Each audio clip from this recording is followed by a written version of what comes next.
What's up, real world? Twisted Luck. Hope everybody's good. Thanks for being here. A little off topic today. Now, I got so much to do already, and now I have more to do. So yesterday, went to the park, took the family to the park to have a good time and play. And well, I'll show you this that I recorded there real quick, then we'll come back and talk about it. So this lady here, hit and run me, drunk, stinks of old beer. Trying to have a fun day at the park with my family, and I hear a crunch, and I turn around, and she's up against, I wish I had my giant truck, because it would have done nothing but screw hers up even worse than it already is, but we take my wife's, unfortunately. So hear a crunch, I turn around, this car's back end is up against it. She gets out, turns around, and she gets out of the car and looking at the damage, and I'm walking up. I start recording because I just have a feeling somebody might try to take off. She sees me coming, gets back in the car, so I start yelling, hey, stop, and trying to get her tag and stuff too. Nope, she took off. I don't recommend doing this, but I very safely got into my vehicle and, we'll just say, followed, caught up with her down the road. And I managed to get her stopped, and super drunk. She had a passenger too. He got out and took off, but they're trying to, family's still at the damn park, so get her stopped, then get pulled over on the side of the road, and I called police and stuff, and I turn around to look at the damage on the back of my wife's vehicle. And I hear, so this car was still running. I thought about taking the keys because I was like, she might try it again, but I was like, well, maybe she won't. And then I hear the ignition engage, when, you know, that grinding sound when the car is already started. So the second I turned my back, she tried to go again. So I turned around, she slammed the door, she's still trying to start the car. And then I ran up there, opened the door, pulled her out, and took her keys.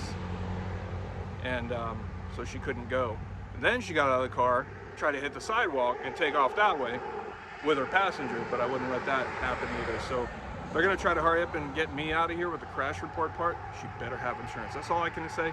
She claims she does, but you know, also she got no license either. She better have insurance. I'm gonna lose my mind. She doesn't have insurance, so she better. And they're gonna try to get me out of here doing the crash report part. And then the second unit just got here for the DUI investigation. So doing that. So that's my day. How's your day been? So yeah, we were luckily, you know, this is a big giant park and we go deep into it, but we had come to an area that was near the parking area. That just worked by some luck. And normally when we go there, we wouldn't have been there at this time. We would have been deep in the park. So it's just weird how everything worked out. But my back was facing the vehicles where we parked, right? And I heard a crunch. And as soon as I heard that crunch, something I knew. I was like, I knew it. I knew it was ours. I knew it. And if you've been here for a while, you know that I'm an absolute magnet, right? I've said that before.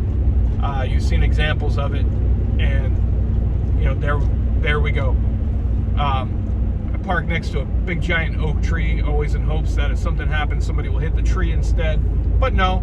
So this lady, she gets out of the car and she goes, I see, when I look back, I hear the crunch, I look back, there's a car up against ours, right?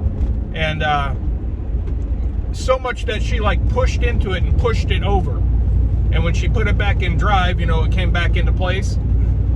So she gets out, she goes over, looks at the damage, and I start walking up that way. And she sees me, gets back in the car, so I start recording. I'm gonna try to at least get the tag and, you know, the vehicle and stuff. And I start yelling at her, hey, stop. That's my car, stop. If she does not stop, she takes off. And so I'm like, crap. So I know how this works. And if you remember, I did a video about battling with insurance companies. Unfortunately, I've been through this so many times. If you're not the at fault, you have a hell of a time. That insurance company tries to screw you. But I've been through this before. Stick to your guns. Never take no for an answer. You will get from that insurance company what you want to get. You will. Without going to court, without suing them or whatever, they will do it. I did a tutorial on this, and maybe I'll walk you through it again. Maybe, but we'll get into that. But I know how this works. If somebody hits your vehicle, right, and they leave, and they're just gone, right? You're on the hook. There's nobody else's insurance company to file a claim with. Your insurance company, you got to pay your deductible or whatever, so you lose no matter what. Even if somebody else did it, you lose. A lot of people don't know that. A lot of people think, even if you get the tag number, a lot of people think they'll hunt down. Nope. You have to, sometimes if the car gets away and you get the tag number, whatever, there are some cases where you'll get lucky and it will work out in your benefit. But there are other times, most times, nope, it's not going to work. Because prove who was driving, prove that car was actually there. They do all sorts of things. It's very difficult to prove. So I was like, nope, no. I'm not going to be in that position. So I jumped in my car, I ran to ours. The family was still playing out in the field. And I had no time to say anything to anybody. And I bolted because I wasn't going to allow this. And I was gonna, you know, again, like I said in the other little clip there, you know, you're smart, you use common sense, right? You don't do crazy things and jeopardize other people. But if you can safely, you know, stop somebody who has, you know, it's essentially a citizen's arrest, or, you know, something like that. You have rights there, but you have to public safety, right? You have to keep that in mind. So I actually caught up with her about a mile down, maybe 2 miles down the road, and what I actually did, the way, you know, I got dash cam too, maybe I'll put this in here. I got around her and got in front of her, and then closed the gap. I slowed down and closed the gap, and then I just stopped right in the lane. And she had the audacity to honk at me. She knew what was going. She knew who I was. She just saw that same vehicle. She knows she just hit that same vehicle. She knows what's going on. She honks, and I jump out, and right away before I say anything, she's like, "Okay, I'm sorry. I'm pulling over. I'm pulling over right here." So I was like, right here, and I stayed right there, and she pulled off, and then I parked in front of her so she couldn't go. And so she's drunk, right? She's drunk. Super drunk, and she ended up getting arrested. But her passenger left. At one point, you know, I called police, and this is how it has to go. Like I said, if you don't have all parties and the person that hit you and ran, if you don't have them there right now, you're probably screwed, right? You're on your own, and I just didn't want that to happen. I don't want to deal with that. Somebody else, it's just not right. What's right is right, right? You did that, you know, and she's like, oh, first she was denying it. I was angry. I will tell you, I have a very calm and cool demeanor, always. But I did yell at this lady quite a bit because, I mean, I was annoyed that she did that and took off. Looked in my eyes. She knew that I saw it. She knew it was mine. And I was saying, hey, stop. And she was like, not today. Not today. And she took off. So yeah, that annoyed me. But what really, really angered me was the fact that she was drunk. And it was evident right away. I mean, she stank of beer. And it was just evident. And that angers me because I don't have any tolerance for drunk driving, because I'm actually working on something else right now with a drunk driving on-duty cop. And I recorded an intro video like last week, but I haven't published it yet. Now I probably will. But I'm doing, and that's something, it's a on-duty drunk driving cop that they have swept under the rug. And no, that's not acceptable to me. And I'm talking extremely drunk. So anyway, I don't respect this, and I don't respect people that do that, because people, when they do that, they say, screw you and your family. I'm willing to gamble, right? Everybody says, oh, it won't happen to me. And until it does, right? And it happens all the time. But beyond that, she goes to a park where there's little kids running around playing everywhere. And she backs into a big vehicle, and pushes it for a few seconds and stays rested up on it before she realizes she's hit anything. So if that was a little kid or a group of little kids, she probably wouldn't even have noticed and would have obviously taken off. So those thoughts really anger me, that not only are you going to do that, but you're going to hang out at a little kid's park and you're going to do, she had Solo cups, and there was mouthwash in there too. I don't know if like the drunk guy and the guy in the passenger seat, he was like a real hardcore drunk. So I don't know if the mouthwash is to cover up the scent so they can drive, or if they're drinking that too, because I'm sure many of you have heard that they will often drink the mouthwash, the Listerine, and the hand sanitizer. So it worries me that this one. So we ended up, we did the report. She got arrested, she claims she has insurance. She swears she has insurance. But then again, she also denied initially. She's like, no, I didn't. But then she apologized. She admitted to everything, but she kept going back and forth. Oh, I told her she took off. No, I didn't take off. Yep, tell me, say you didn't take off one more damn time. Say it one more damn time. That's what I told her at one point. Because we're 2 miles away from where it happened, right? It didn't happen. You stayed, and I said, hey, let's go hang out down the road and talk about this. That's not what happened. You took off. And then as I'm there with her, right, I called police and I turned my back for a minute to look at the damage on my vehicle, and there's so much traffic.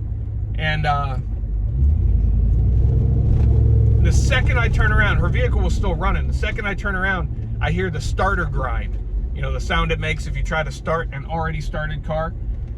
And I turn around, and as soon as she sees me, she slams the door shut and she's trying it again. Grind. And so I ran up and put a stop to that, and took the keys. And she said, I was just going to pull over there. No, get out of here. You're going to pull over there. We already pulled on the side of the road. Why, you don't have to pull over further, right? Why would you do that? It's ridiculous. And then she got out, and she thinks she's just going to walk away.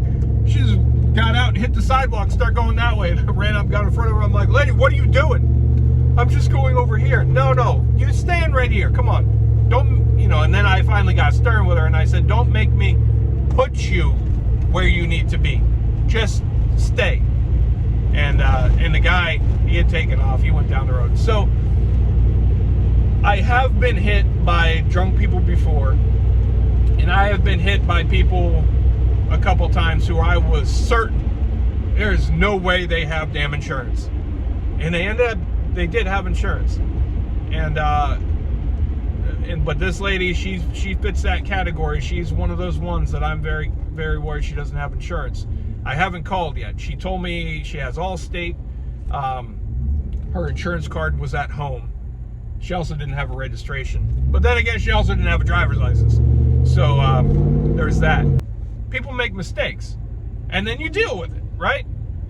But when you're drunk like that, I don't consider that a mistake anymore. I consider that an intent. So everything she did on purpose.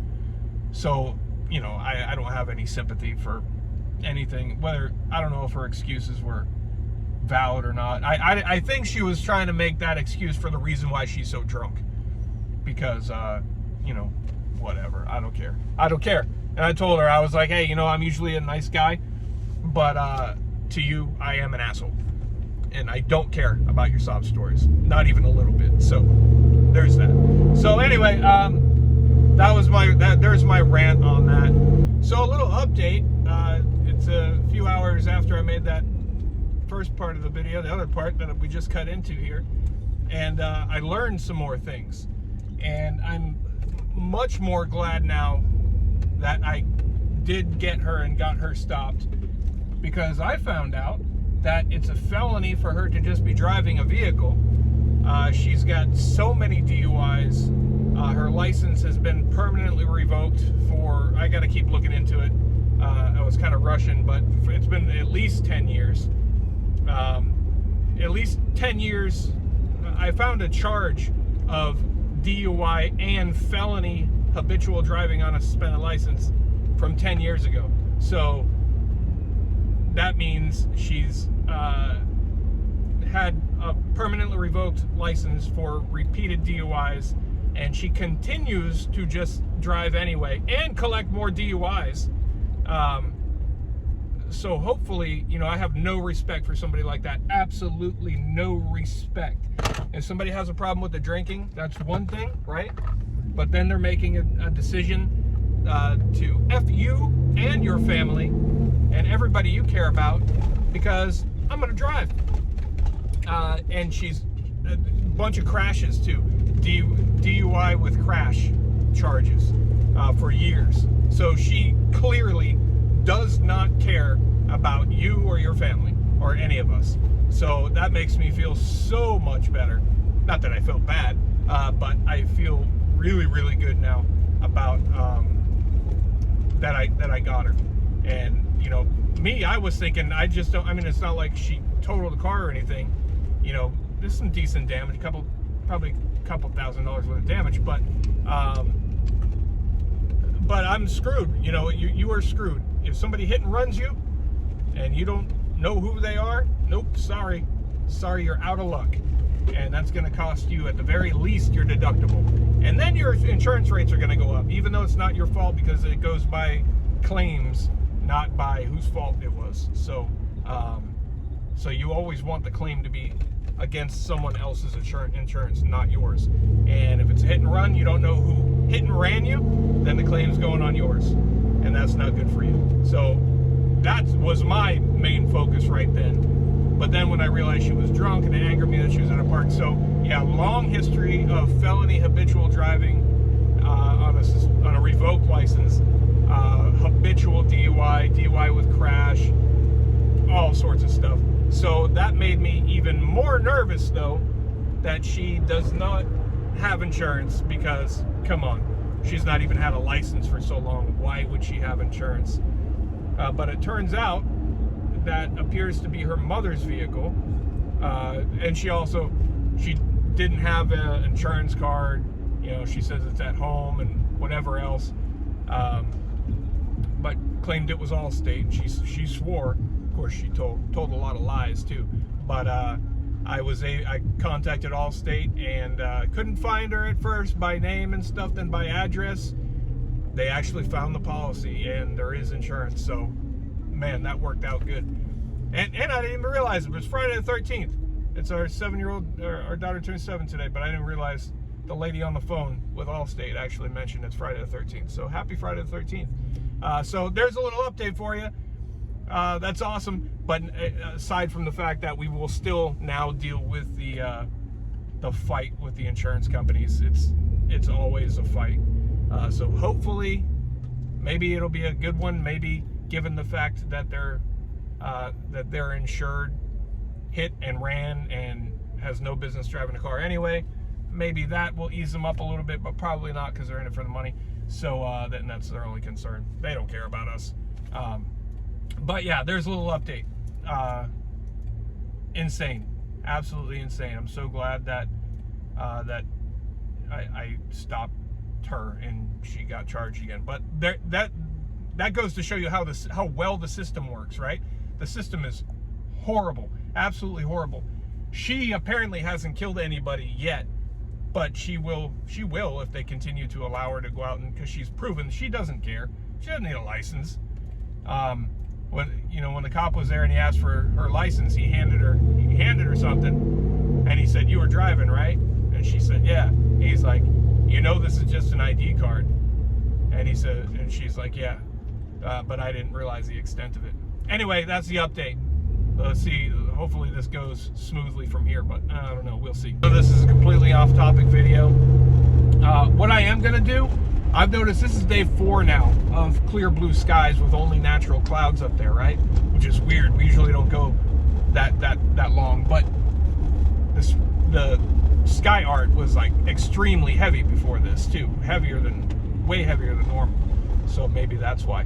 But I did that Rumble video with the remedies, I suppose we'll call them, right? With the things that I do, countermeasures. And I'm going to do another one with some people who've asked some more questions, like what brands do you use and things like that. And I don't use brands, right? We'll just say, you know, kind of like farmers, you grow your own food and stuff like that, you know what I mean? So we'll get into that in another video, and I'll walk you through it, and I'll show you a demonstration, a more detailed video about how, oh no, we're going through this light. A more detailed video of what we talked about in that quick video I did last week. So anyway, that's that. That was my day. Hope nobody else is dealing with any nonsense. But like I said, I'm an S magnet. S magnet, damn it. Story of my life, I've always been an S magnet. Always. One form or the other. But anyway, hope everybody else is good, and I hope you have a great day. Today is our 7-year-old's, she's 7 today, her birthday today. So we're doing a bit of that today. And everything, it's going to be a good day. It's going to be a good, happy day. And I'm not going to have to deal with any fools or idiots today, or drunks. Fingers crossed. Thanks for being here. Twisted Luck Truth. I'll see you soon.